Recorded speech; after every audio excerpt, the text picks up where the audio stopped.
네, 장관님. 그 서울 양평 고속도로 대통령 처가 특혜 의혹 오전에 답변하시면서 특혜 의혹은 전혀 없다는 신념을 가지고 있다 이렇게 말씀을 하셨습니다. 네. 신념을 가지실 정도면은 충분히 사실관계 숙지하고 검토하셨다는 의미겠죠? 네, 그렇습니다. 네.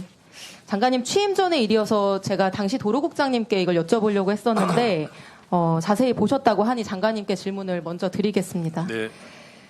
네. 청장님도 발언 때 같이 계시면 되겠습니다. 자, 슬라이드 보여주시면요. 오래된 일이니까 좀 기억을 상기해 보겠습니다. 대통령 처가는 양평군 강상면에 크게 두 덩어리의 땅을 가지고 있습니다. 하나는 중부내륙고속도로 오른편 지도에 A라고 표시된 곳인데요. 남한 강변에 있는 공흥지구처럼 개발하기 좋은 야트막한 아주 좋은 예쁜 땅입니다.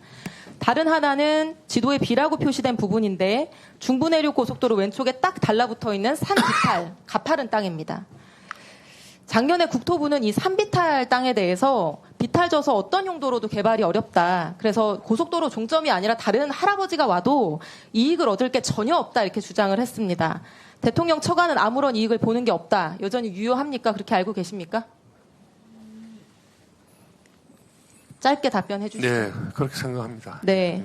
저도 당시에 국토부의 말을 듣고 이 산비탈 땅이 개발이 어렵겠다 이렇게 생각을 해서 예쁜 땅만 놓고 계속 질문을 했었습니다. 아파트나 호텔이 들어선다고 하면은 교통 호재로 인해서 가치 상승이 클 수 있으니까요. 근데 제가 당시에 놓친 게 있었습니다. 국토부가 얘기해 주지 않은 것. 바로 이 고속도로 종점이 한 번 변경된 것이 아니라 두 번 변경됐다는 점이었습니다. 슬라이드 보여주시면 용역사는 용역을 수주하자마자 곧장 변경 노선을 그리는데 준비 파일 8가지 버전에서부터 착수보고의 보고자료까지 모두 종점은 남양평 IC에 붙이는 걸로 되어 있었습니다. 장관님, 최종 공개된 대안 노선 종점이 남양평 IC 아니죠? 네, 아닌 걸로 알고 있습니다. 네, 보여주시죠, 슬라이드. 근데 착수보고 28일 후에 갑자기 종점이 한 번 더 바뀝니다. 남양평 IC보다 한 1.3km 위에 있는 새로운 지점입니다. 대안 1이라고 되어 있는 파란색 노선인데요. 이게 최종적으로 발표된 대안입니다. 이 대안의 종점 부분 확대해서 보겠습니다. 다음 슬라이드. 종점의 램프 부분이 정확하게 대통령 처가 소유의 산비탈 땅과 겹치게 되어 있습니다. 갑자기 IC에 직접 붙이는 안이 폐기되고 대통령 처가 땅에 마치 자를 대고 이은 것처럼 정확히 자로 잰 듯이 연결이 됩니다. 장관님, 이렇게 되면 대통령 처가는 토지 보상을 받게 되는 건가요? 노선 내용에 따라서는 그럴 가능성이 있을 것 같습니다. 이 사실 알고 계셨습니까? 오늘 처음 합니다. 예. 이런 것도 검토를 안 해보시고 신념까지 말씀하신 거예요? 그러면 이 산비탈 땅에 고속도로 할아버지 생겨도 대통령 처가는 전혀 이익 볼 게 없다 이렇게 얘기했던 국토부 답변은 거짓말인 거죠? 저 이번에 알았습니다. 이게 제가 속은 거라는 거를. 청장님, 이거 거짓말이었죠? 서울지방국토관리청장입니다. 답변 드리겠습니다. 저기에 그 JCT에 붙는 땅은 짧게 얘기해 주시죠. 저 땅은 실질적으로 이제 일부 편입되는 부분에 대해서 보상이 될 수 있는데 그 당시에는 제가 알기로는 이게 누구 땅인지 이런 부분들은 전혀 알지 못했습니다. 그러니까 이 논란이 됐을 때 이 얘기는 한마디도 안 하셨습니다. 자, 청장님. 고속도로랑 겹치는 토지뿐만 아니라 붙어있는 나머지 땅도 같이 수용해달라고 할 수 있죠. 토지보상법에 따라서. 맞습니까? yes or no로 짧게. 붙어있는 모든 땅을 할 수는 없는 거고요. 일부 청장님, 좀 이따 길게 얘기하시고요. 이게 설마 대통령 장모랑 천안 되시는 분들 이런 토지 보상금까지 노리고 움직였을까 이렇게 의구심이 드실 수 있을 거라고 생각을 합니다. 제가 합리적 정황을 알려드리겠습니다. 다음 슬라이드. 이 사진은 작년 7월 특혜 의혹 당시에 처가 소유 산비탈 땅에서 키우고 있던 흑염소와 칠면조입니다. 당시 뉴스에도 나온 사진입니다. 윤석열 대통령의 장모와 처남이 축산업에 종사하시는 분도 아니고 흑염소 건강원 하시는 분들도 아닌데 왜 여기서 흑염소랑 칠면조 키우고 있었을까요, 장관님? 혹시 아시나요? 아는 바 없습니다. 힌트. 이분들이 전문적인 부동산 개발업자입니다. 이런 토지 보상 같은 거는 누룽지까지 박박 긁는 기술이 있는 분들이에요. 보상받을 토지에 가축을 키우고 있으면 추가 보상을 받게 되죠. 토지보상법 시행규칙에 따라서. 그렇지 않습니까? 제가 이게 합리적인 의심이라고 얘기하는 이유는요. 다른 사람이 아니라 김건희 여사 가족분들은 능히 이렇게 하실 수 있는 능력과 의지가 있는 분들이기 때문입니다. 전 국민이 다 알고 있듯이 양평 공흥지구 개발 부담금 줄여보려고 지금 재판받고 계신 분들이고요. 중부내륙고속도로 보상을 받을 때 이것보다 더한 필지 분할을 하고 용도 변경을 해서 보상금을 최대로 받아내신 분들입니다. 제가 보기에는 흑염소랑 칠면조 키워서 종전 가장 유리한 지점으로 바꾸고 종전 변경 기대하게 된 때부터 이렇게 해서 보상금 맥시멈으로 챙기려고 했던 것 같은데 장관님 생각 어떠세요? 그 생각을 제가 알 수가 없으니까 그 질문에 대해서는 답변을 드릴 수가 없고요. 제가 아까 장관으로서 현황도 파악하고 현장도 가보고 또 여러 그 기록도 보고 해서 저는 특혜나 의혹이 없었다는 데 대해서 확신한다고 말씀드린 것은 저희 직원들로부터 보고 또 제가 그동안에 경험해온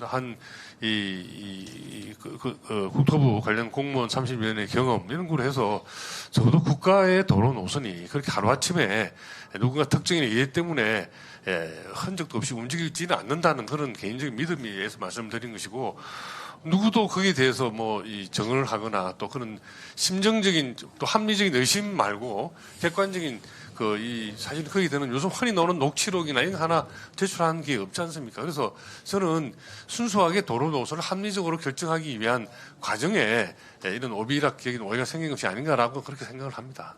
일반적인 도로 행정은 그렇게 신뢰하시는 부분으로 가는 게 맞을 겁니다. 그러나 이 사건 특혜 의혹에 있어서는 너무나 많은 이런 의심 정황이 있기 때문에 이런 의혹이 제기된 것인데 김건희 여사 일가는 한 푼도 이익을 보는 게 없다. 그렇기 때문에 특혜 의혹도 있을 수 없다. 이렇게 주장해온 국토부가 결국 토지보상금을 받는다는 이 사실은 근데 고속도로에 무슨 일부 조금 땅이 아마 저렇게 되면 아마 지형으로 봐서 교각이라든지 또 절토를 해야 될 테인데요. 그 보상금 조금 받는 것이 그렇게 크게 무슨 이 도움이 될까 하는 건 사실은 저도 의원님 질의에 합리적인 의심을 가지고 다시 되물어보고 싶습니다.